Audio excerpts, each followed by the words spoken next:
అత్యంత దారుణంగా కరోనా మరణాలు దేశాన్ని రాష్ట్రాన్ని విలవిలలాడిస్తూ కుటుంబాలు కూడా కుప్పగూలిపోతున్నారు, మరణిస్తా ఉన్నారు. అయినప్పటికీ కూడా ఈ కేంద్ర రాష్ట్ర ప్రభుత్వాలకు ప్రజల యొక్క ప్రాణాలను కాపాడాలనేటువంటి ధ్యాస లేకపోవడం, ప్రజల యొక్క ప్రాణాల విలువ తెలియకపోవడం, నిజంగా ఈ కేంద్ర రాష్ట్ర ప్రభుత్వాలకు పరిపాలించే అర్హత ఉందా? ప్రజలారా ఒక్కసారి ఆలోచించండి. ఇంకెన్నాళ్ళు ఈ మూగ కన్నీళ్లుగా అర్థం, ఎన్నాళ్ళు ఈ మౌనంగా ఉందాం?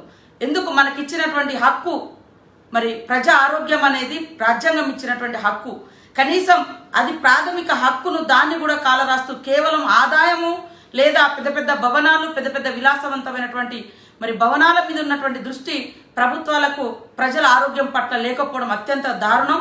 నేను ముఖ్యమంత్రి గారిని ఒకటే ప్రశ్నిస్తా ఉన్నా, తెలంగాణ ముఖ్యమంత్రి గారిని, అయ్యా మీరు ప్రజల ప్రాణాలను కాపాడుతూ ప్రజలకు భరోసా ఇచ్చే ముఖ్యమంత్రిగా ఉంటారా?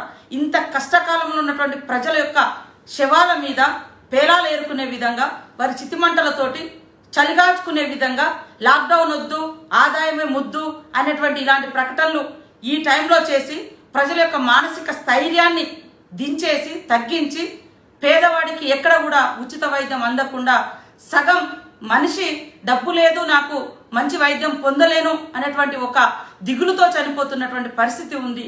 ఇప్పుడు కాకుండా ఇంకెప్పుడు ఇస్తారు మీరు ఫ్రీ ట్రీట్మెంట్? ఇప్పుడు కాకుండా ప్రజలకు ఇంకెప్పుడు ఇస్తారు మీరు భరోసా? ఇంత దారుణమైనటువంటి విలయతాండవం చేస్తూ ఉంది కరోనా. కాబట్టి ఈ రాష్ట్రంలో ఉన్నటువంటి ప్రజలు, యువకులు, మేధావులు అందరూ మాట్లాడండి. అందరికీ అందుబాటులో ఉచిత వైద్యం కావాలని ప్రశ్నించండి. అప్పుడైనా ఈ ప్రభుత్వం దిగొస్తుందేమో, మరి నిలదీయండి దిగొచ్చేంత వరకు. ఈ రాష్ట్రం అందరికీ ఆదర్శము, దేశంలోనే మేము గొప్ప గొప్ప పథకాలు తీసుకొస్తున్నాం అన్నారు. ఇంత మారణహోమం జరుగుతూ ఉంటే ఇలాంటి టైంలో ఒక మంచి నిర్ణయం తీసుకొని ప్రజల ప్రాణాలను కాపాడేటువంటి నిర్ణయాలు తీసుకోలేనటువంటి ప్రభుత్వాలు ఉంటే ఎందుకు, లేకుంటే ఎందుకు? పక్క రాష్ట్రాల్లో ఉచిత వైద్యము అందరికీ అందుబాటులో తీసుకొస్తా ఉంది ఒక్కొక్క రాష్ట్రం. ఈ రాష్ట్రం ఎందుకు ఆలోచించడం లేదు?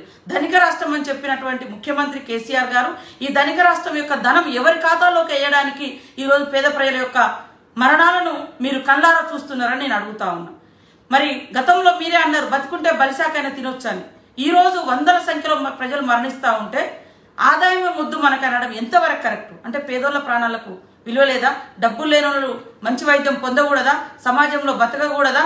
ఇప్పటికైనా దయచేసి ముఖ్యమంత్రి గారు ఆలోచించండి. ఉచిత వైద్యం అందరికీ అందుబాటులో ఇవ్వండి. ప్రజలను చూస్తే చాలా బాధ అనిపిస్తూ ఉంది. ఆక్సిజన్లు దొరకక, బెడ్స్ దొరకక, ప్రైవేట్ హాస్పిటల్లో కానీ ప్రభుత్వ హాస్పిటల్లో కానీ వాళ్ళు చేస్తున్న ఆర్తనాదాలను చూస్తే అంతులేని ఆవేదన వస్తుంది. దయచేసి గ్రౌండ్కి వచ్చి తెలుసుకోండి.